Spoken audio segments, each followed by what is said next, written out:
Hey everybody, it's Colin, Quinn, Adam, and Tristen. and today we're going to go over literary devices and how they correlate in different movies and shows. How are we feeling today, guys?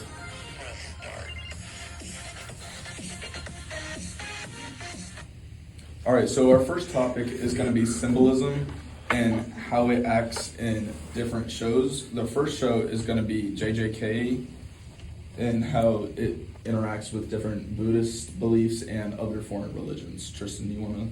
Yeah, so JJK, it was originally a manga that was created by Gege Akutami, and it was later produced by the by MAPPA, an animation studio in Japan. But one of the main characters that has heavy symbolic tendencies with Buddhism is Gege's character, Megami.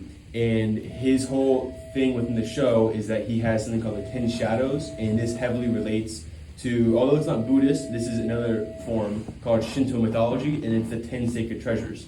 Now, another thing where Buddhism does come into, plays more into it, is with one of his trump card, right? His trump card, yeah. Its character's name is Maharaga, and it symbolizes the Dharma Chakra wheel, which it is symbolizing the Noble Eightfold Path, which is pretty much the core of Buddhist teachings in regards to wisdom, suffering, and the path to enlightenment. And also... What is enlightenment? Enlightenment is pretty much, to my knowledge...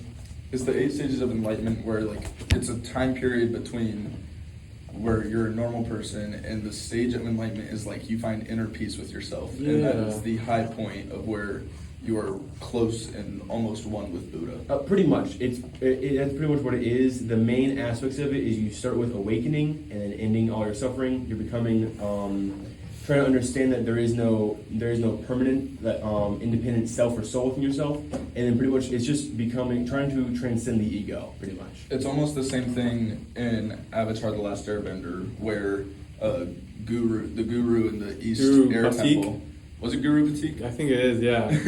Where Guru Batik helped Aang release his chakras, and he had to sit there and meditate, and he had to focus on his fears, and he had to focus on forgetting about Katara and letting go of his love for her to focus on his avatar ways and his avatar duties.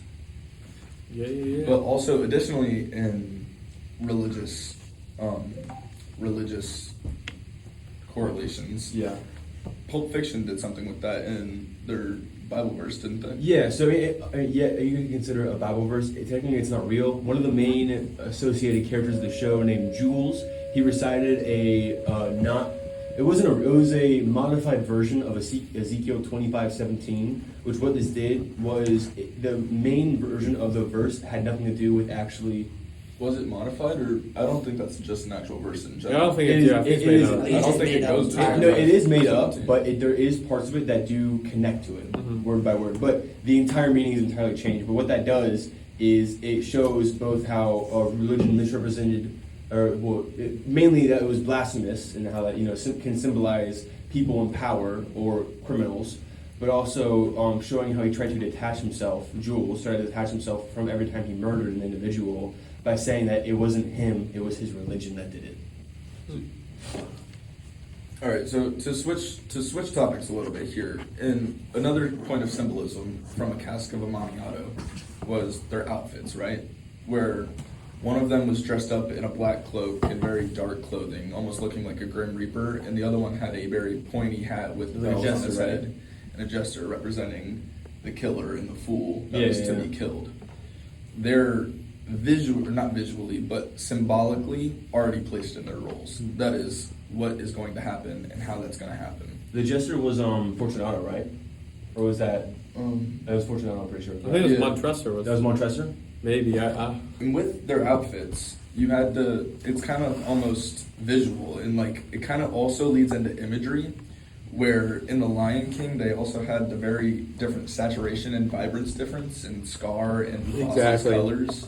Where in the Deadlands and the hyenas and Scar, they were very dark, very just barren, barren, exactly. Really dark. It just shows the death and the grayscale that is coming into the prairie. Meanwhile, when Mufasa takes back over, defeats Scar, the prairie starts to restore itself, become more filled with life, diverse of color, which kind of leads into the loose color palette of JoJo's, which Araki uses the loose colors to show all sorts of different emotions, what characters are good and bad. You'll see at times in the show the characters will just switch completely, or the character's color palette will switch completely, like it'll go from a blue to a green to purple. There's no set colors for anything.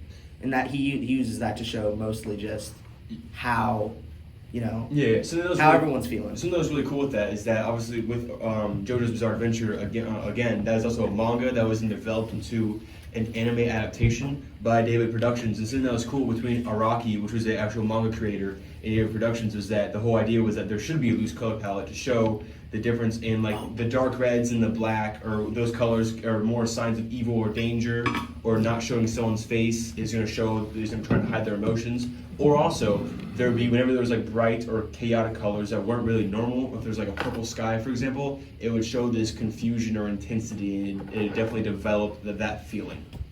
Your research paper was on Warhammer, wasn't it? Yeah, it was about like the imagery of Warhammer and how it kind of, you can see people's perspectives and what they've been through. Yeah, one thing I like about Warhammer is you can look at their armor and just like see how much experience they have and see who's really leading and who's actually doing all the work. Yeah.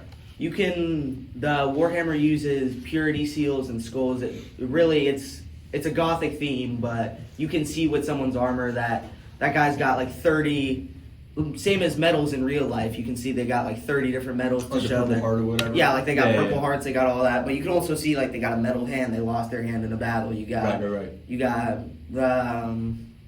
different rankings on the skull or the chains around their arm. You can tell who's experienced, and you can tell who's the captain, and you can tell who's never been in a battle and they're fresh off the field. Right. I feel if Warhammer didn't have that, it'd be just blank. It'd be soldiers on a field with no story at all. Yeah. Now moving to flashback, just to move on. With Ratatouille, I don't know too much about Ratatouille. What about Ratatouille? Yeah, so it's interesting because it's a very playful, kiddish animation, but along with it, there's some very mature themes that are explored. And one element, as some would say, that the author storyteller uses is the use of flashback. And so, of course, the story follows an amateur chef who is pretty much controlled by a rat, right? So, off the bat, you have two very kind of not low lives, but people who don't have much status amongst Remy people. does pretty good for himself. He does. He knows how to cook. Yeah.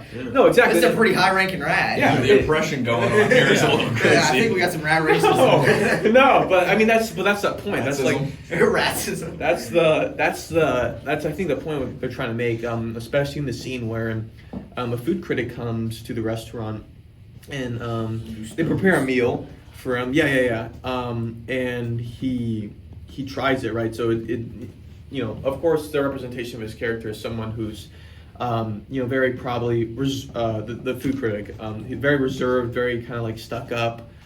His name is Ego. Yeah. He seems to got a pretty big ego. Is it in tone ego? Yeah. And he seemed just kind of His miserable. whole tone is ego. He was at Gusto's before. He gave it bad reviews. He gives every restaurant bad reviews because his ego is that he judges the good restaurants. He's the one who does it all. Yeah, something I learned with that was that in another movie where the main antagonist's character, I want to say this is a heavy antagonist like in another movie, but the name Anton, it translates to priceless. Yeah. So that kind of plays into that pretty heavily. Yeah. Well, Priceless ego. There you go. Exactly. Yeah. Well, it's the ego, and it's connected to the fact that how could these people who don't have status create such a great meal? And so when he tries this meal, he's taken back into his childhood. It's a flashback, right? And so whereas his family member makes this incredible meal, right? And the meal that the rat and amateur chef made and created for him is almost an exact replica, right? So it's ultimately connecting that pride, that ego,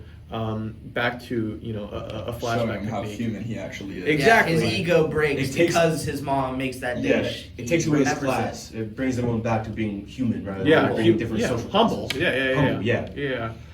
It's interesting because what also follows the flashback theme is Star Wars story of Andor, written and told by Tony Gilroy, and it primarily follows the character Cassian Andor, of course, because the series is named after it. But it's different from a lot of Star Wars movies I'm sure you guys have seen with lightsabers, Jedi, and stuff. Yeah. I do like a lightsaber. Yeah, That's valid. I mean that's actually one of the main critiques to the series, that some people didn't like it because there wasn't really typical Star Wars aspects in it. But with that being said, It's good to break away from the mold, I would say, every now and then. well, and that's why a lot of people praise it. It's one of the highest grossing, Star Wars Star Wars shows. live action TV shows. Yeah. But with Andor in the beginning, he's there's storytelling, character building, but at one point it's kind of like a flashback to his childhood, and he was located on a very primitive world in a tribe, and a separatist fleet ship, Clone Wars era, ended up landing on his planet, and obviously him being primitive, the technology wasn't there in terms of defending himself, right? So it was kind of his first reaction to very real violence, and that kind of connects it to a few episodes in the second season of the show, kind of later on, but following the oppressive regime of the Empire, right? Its nature of being chaotic and violent, and doing whatever means necessary to control power. And the primary themes that this episode, these seasons, this TV show follows is that there's an abandonment of truth and objective morality, in the sense that when he finds himself for instance, on the planet of Gorman, these peers or people who are being ruled by the Emperor and the Empire feel very oppressed, and the Empire is in need of a certain resource from the Gorman subsoil. Can I ask though when Yeah. this takes place? Because you said there was separatists and then there was the Empire. Yeah. So is season 1 separatists with the droids and all No. that? So that was a That was a flashback. Yeah. Well, yeah. So that was a flashback to the Clone Wars era. How far back after that era? Because I was getting kind of confused with that. Yeah. So relatively, probably 17 years, I think. Seven? Yeah, somewhere around that time. But again, so it kind of comes a little forward. Again, this is the beginning of the rebellion, so it's even before the cinematic timeline of the originals. Yeah, like episode 4, 5, and 6. I love them. Yeah. What's after 6? I'm sorry, what's after 6? 7. Okay. Wow. That's right. Unbelievable. Yeah. And then kind of finalizing this, he ends up having to deal with this violence in a way of kind of protecting justice, right? And organizing truth, right? So this empire wants these resources, so they kind of fuel the flame of this insurrection, right? So it paints them as the good guys defending themselves, and ultimately it comes with the rebirth of Andor. He comes out with a greater zeal of knowing that the Empire are liars, and it's going to take a great deal of constant action against it to ultimately overcome it. I get that. So moving on again. So hero's journey. One of the main things I would say is Fullmetal Alchemist Brotherhood, right? Oh, by far one of the best forms of hero's journey I've Yeah. ever seen. So what about that?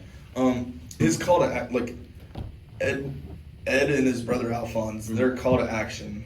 Their mom dies and Trying to get the bodies back, right? they commit the forbidden taboo of alchemy. They have to human transmutate their mom back into her body, trying to get her soul back. And when they do that, Ed loses his leg trying to do that, right? And Because also, of the law of equivalent exchange. And then also because of that, Alphonse lost his body. Right. Right, and then Edward, he came in, and he tried to save his brother by then giving away his arm as well to get his brother back into a suit of armor rather than his actual body. Hence their call to action, where they now have to try and get their limbs and His and body, Alphonse's right. body back. In the beginning, though, One of the main mentors in Fullmetal Alchemist is Roy Mustang, there's also Izumi Curtis, but she kind of gets shown towards the end of the show, to where she really brought up the two brothers and really taught them how to use their alchemy and how to survive on their own. but we get introduced to Roy Mustang first. Colonel Mustang is the one that is right above Ed Elric. I don't know why I can't figure out his name. Fair, I get it. But Same their road to trials is trying to fight the homunculi, figure out what is actually truly behind all this alchemy and all this evil going around.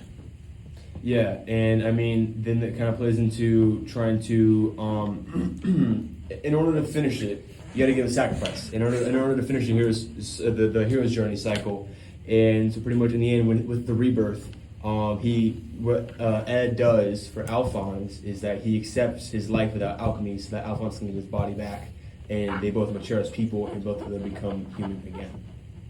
That was a great episode, everyone. Thank you so much for being here.